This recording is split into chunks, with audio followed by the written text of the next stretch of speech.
100 grams of wheat flour. Crispy fries, black olives, and just a pinch of salt. Red onions, onion, oil, sugar, and celery. This is my tasty cooking show.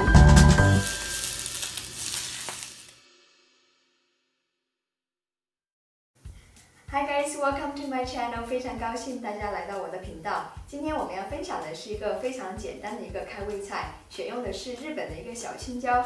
这种品种的青椒的话不是很辣，基本上10个里面只有1个才是辣的。我们把它放入到锅里面煎成虎皮状，再加入一些盐、胡椒粉、蒜蓉和柠檬片翻炒就可以了，非常简单。希望各位会喜欢呢。我们马上开始。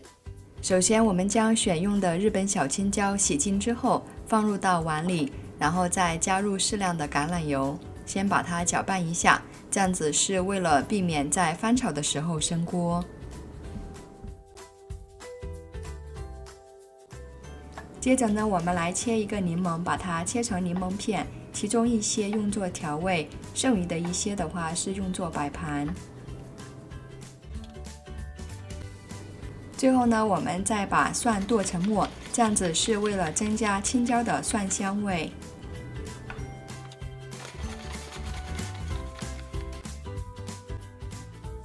首先呢，我们将锅烧热，等到烧热之后的话，调为中火或者说小火，再把青椒放进去，轻轻的翻炒一下。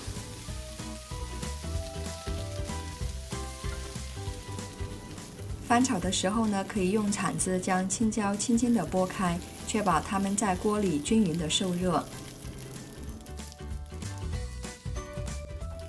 接着呢，我们可以适量的加入一些盐进行调味，同时也可以加快青椒出现虎皮状的速度。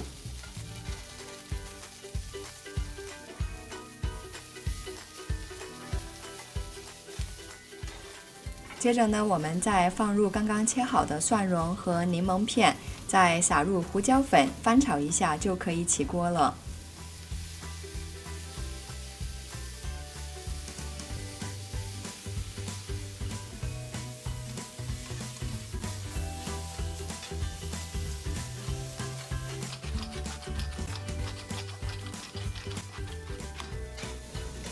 一道非常简单的日本小青椒开胃菜就做好了，希望大家喜欢今天的视频。如果喜欢的话，请点赞、订阅和分享。有问题在下方交流。我们下期再见，拜拜。